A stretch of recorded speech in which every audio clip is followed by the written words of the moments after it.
নমস্কার, ব্রেকিং বাংলায় আপনাদের স্বাগত। আমি জয়ন্ত মজুমদার।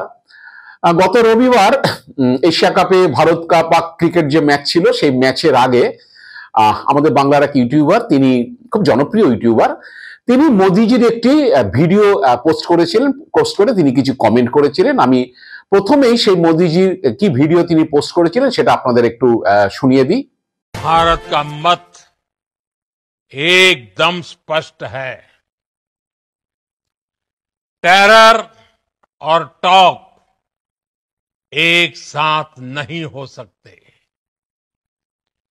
टेरर और ट्रेड एक साथ नहीं चल सकते और पानी और खून भी एक साथ नहीं बह सकता।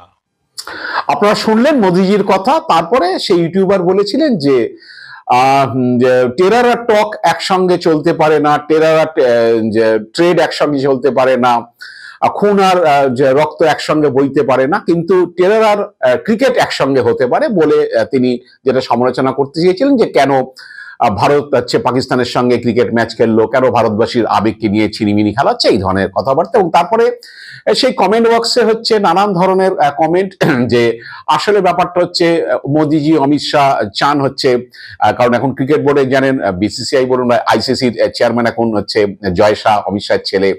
আসলে জয় শাহ চাইছেন এবং অমিত শাহ চাইছেন, মোদিজি চাইছেন, সেই জন্য বিসিসিআই খেলাটা খেলছে এবং এখানে কোটি কোটি টাকার যে ব্যবসা আছে, সেই কারণে তারা ভারতবর্ষের আবেগকে নিয়ে তারা ছিনিমিনি খেলছে। আসলে লক্ষ্য কোটি কোটি টাকার কারবার। ক্রিকেট নিয়ে আপনারা জানেন এটা। এই ধরনের কমেন্ট বক্সে নানান ধরনের কমেন্টস আমি দেখলাম।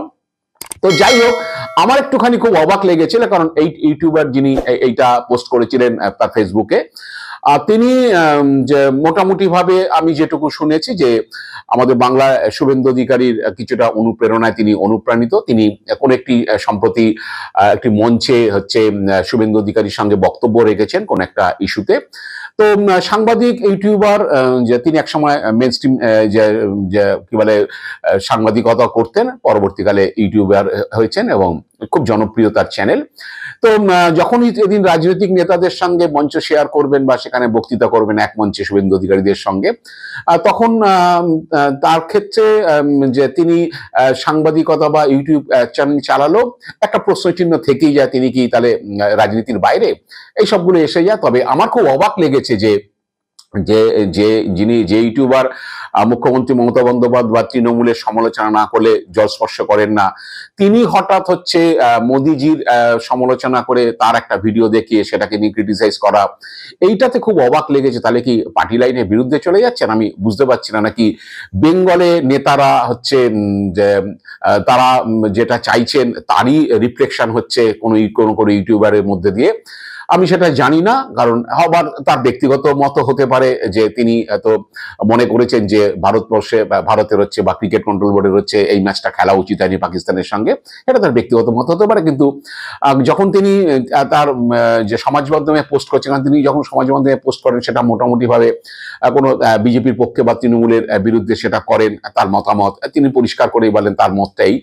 তো হঠাৎ করে তিনি মত পরিবর্তন করে এরকম একটা মোদিজি সমালোচনা করে এরকম একটা ভিডিও চালেন, সেটা খুব অদ্ভুত লাগছে।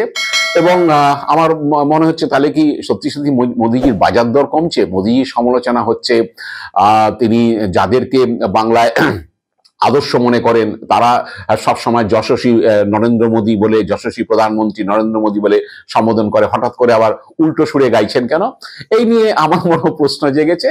এখন জানি না এটার পেছনে মানে ভিতরে কি আছে বা যে পেছনে কোন অঙ্গ কাজ করছে।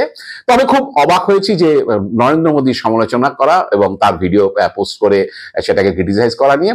এবং আবারও বলছি, গতকাল যে মোদিজির বাজার দর কমছে কিনা সেটা নিয়ে, গতকাল আমার একজন পরিচিত বন্ধু, তিনিও ইউটিউব চ্যানেল চালান, তিনি মোদিজির ওই জনবিন্যাস মিশন, মানে আপনারা জানেন যে লালকেল্লা থেকে মোদিজি এটা বলেছিলেন যে ভারতবর্ষের কিছু সীমান্তবর্তী রাজ্যে জনবিন্যাস পরিবর্তন হয়ে যাচ্ছে, কারণ হচ্ছে এখানে অনুপ্রবেশকারী ঢুকে হচ্ছে, এখানকার একটা ষড়যন্ত্র করে ভারতবর্ষের জনবিন্যাস পরিবর্তন করার একটা চেষ্টা হচ্ছে, এবং এটা দেশের নিরাপত্তার পক্ষে খুব বিপদ। তাই এই বিপদ থেকে দেশকে রক্ষা করার জন্য জনবিন্যাস মিশন তিনি চালু করতে চাইছেন বা সরকার চালু করতে চাইছে। রবিবার দিন অসমে মোদিজি এই কথাটা ফের বলেছেন, লালকেল্লার পরে 15 আগস্টে লালকেল্লাতে বলেছিলেন।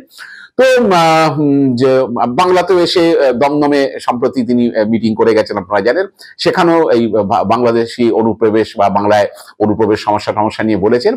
তা আসামে ফের যখন জনবিন্যাস মিশন চালু করবেন বলেছেন বা সরকার করবে, তখন সেটা নিয়ে গতকাল আমার ওই বন্ধু ইউটিউবে ভিডিও করেন, এবং সেটা করার পরেই হচ্ছে তার কমেন্ট বক্সে আমি দেখলাম বহু বিজেপি সমর্থকই মনে হলো তারা কমেন্ট করছেন এবং খুব বিশ্রীভাবে লিখেছেন যে ও ছিঁড়ে আটি বাঁধবে। কি ছিঁড়ে আটি বাঁধবে সেটা আপনাদের বললাম না, অনেকবার লিখেছে ছিঁড়ে তাল পাকাবে। কারণ নরেন্দ্র মোদীকে নিয়ে যে ভিডিও, তিনি জনবিন্যাস মিশন চালু করবেন সরকার, এই অনুপ্রবেশ সমস্যা যে এইটা নিয়ে ভিডিও করেছেন, সেখানে হচ্ছে এই মোদির উপরে অনাস্থা, এবং তা বারে বারে এই কথাগুলো কমেন্ট বক্সে লিখছেন, সম্ভবত বিজেপি সমর্থকরাই হবে। তো এটা খুব অবাক করেছে যে তাহলে সত্যি কি বাজার দর কমছে, আমি জানি না। তো যাই হোক, এখন কথাগুলো এমন যেটা বিরোধীরা বলে যে আসলে হচ্ছে যে 11 বছর ক্ষমতায় থাকার পরে হচ্ছে যখন এরকম অনুপ্রবেশ সমস্যার কথা বলছেন, তখন তো মোদিজির পরিষ্কার যে তিনি কাঠগড়ায় তুলছেন স্বরাষ্ট্র মন্ত্রককেই। আসলে হচ্ছে বাংলা এবং আসামে ভোট আছে, এখানেই অনুপ্রবেশের জুজু দেখিয়ে এই ভোটটা পার হতে চাইছে বিজেপি। এই জন্যই হয়তো নরেন্দ্র মোদী বারে বারে এইসব কথা বলছেন। কিন্তু বিজেপি সমর্থক যারা ফেসবুকে বা ইউটিউবে কমেন্ট বক্সে যারা কমেন্ট করেন, খুব অ্যাক্টিভ, তারা এই ধরনের মন্তব্য করাতে খুব একটু আশ্চর্য লাগছে যে সত্যি কি বাজার দর কমছে ওনাদের। একইভাবে আপনাদের বলি যে অমিত শাহ যখন আমাদের এখানে এলেন, নেতাজি ইন্ডোর স্টেডিয়ামে কার্যকর্তা সম্মেলন করলেন বিজেপির, সেখানে তৃণমূলের দুর্নীতি নিয়ে বললেন, বা অমিত শাহ যখনই বাংলাদেশে দুর্নীতির কথা বলেন বা মোদিজি দুর্নীতির কথা বলেন, একইভাবে অমিত শাহ বললে আরো বেশি করে হয় দেখেছি। বিজেপি সমর্থকরা হচ্ছে ওই একই ধরনের কমেন্ট করে যে অনেক ভাষণ বুকনিবাজি আমরা শুনেছি, কেন 2021 সাল থেকে কয়লা পাচার মামলা, তারপরে গরু পাচার, তারপরে এডুকেশন স্ক্যাম সিবিআইডি তদন্ত করছে, এখনো কেন মুখ্যমন্ত্রী বাইরে, এখনো কেন অভিষেক বন্দ্যোপাধ্যায় জেলের বাইরে, মুখ্যমন্ত্রী জেলের বাইরে, তাদের বিরুদ্ধে কেন এফআইআর হচ্ছে না, তাদেরকে কেন সিবিআই ইডি অ্যারেস্ট করছে না।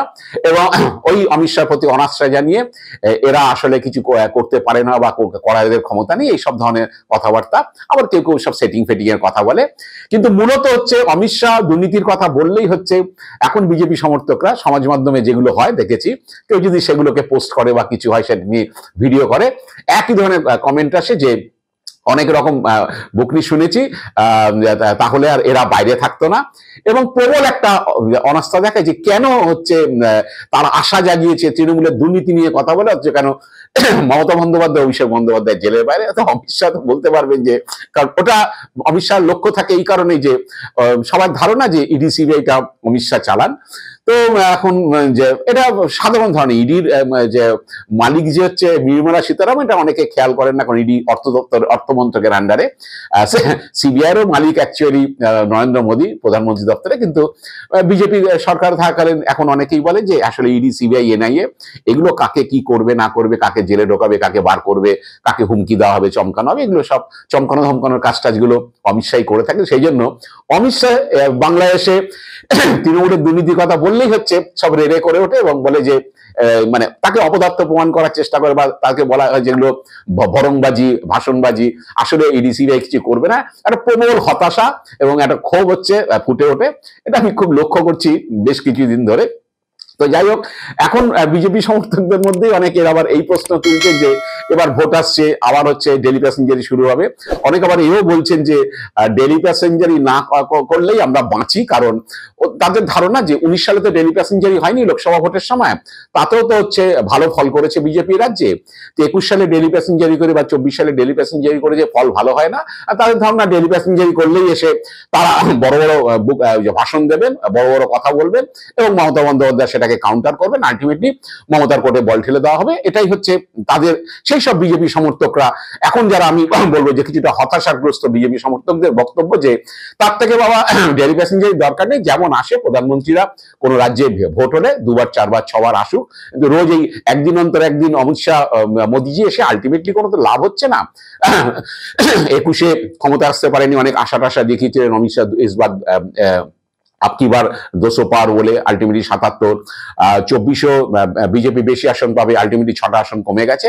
তো অনেক বিজেপি সমর্থক বা আমি যদি বলি আরো বৃহৎ অর্থে হতাশাগ্রস্ত বিজেপি সমর্থকদের মত হচ্ছে এরা ডেলি প্যাসেঞ্জারি না করাই ভালো। ডেলি প্যাসেঞ্জারি করলে হচ্ছে তৃণমূল অনেক বেশি সক্রিয় হয়ে যায়, মমতা বন্দ্যোপাধ্যায় পাল্টা কাউন্টার করে, তৃণমূলের সব নেতা মন্ত্রীরা সব নেমে পড়ে কাউন্টার করতে অমিত শাহ নরেন্দ্র মোদীদের, এবং আখেরে তৃণমূলেরই লাভ হয়। তো তার থেকে আসার থেকে না আসাই ভালো। তাতে বিজেপি যেমন আছে তারা আসুক, এখানকার বাংলায় যারা নেতারা আছে তারা মিটিং ফিটিং করুক, করে ফল খারাপ হবে না। কারণ এটা 19 সালে নাকি তারা ফল পেয়েছে, যে তেমন কিছু না হওয়ার পরেও হচ্ছে বিজেপি ভালো ফল করেছে।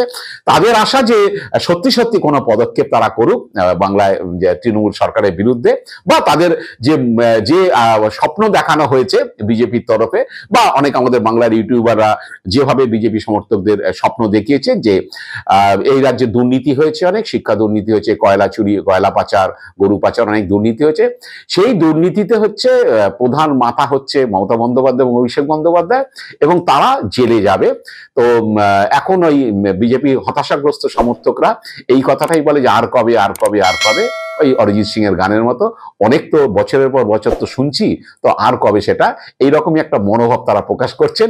জানি না এরপরে হতাশা আরো বাড়বে কিনা। হতাশার পরিমাণ কিন্তু যথেষ্ট বেড়েছে, যার ফলে আমি বলছি যে বাংলায় কিন্তু মোদিজি অমিত শাহর দর কিন্তু কমছে, এটা পরিষ্কার বোঝা যাচ্ছে। কারণ এখন এদের বক্তব্য বা এদের কিছু হলেই কিন্তু লোকে এই ধরনের, বা বিজেপি সমর্থকরা এই ধরনের মন্তব্য করছে। যাই না, পরে আগামী দিন পড়ে আছে, দেখা যাক এরপরে আরো কি কি ঘটনা ঘটে। আজ এ পর্যন্তই। আপনারা ভালো থাকবেন, সুস্থ থাকবেন। নমস্কার।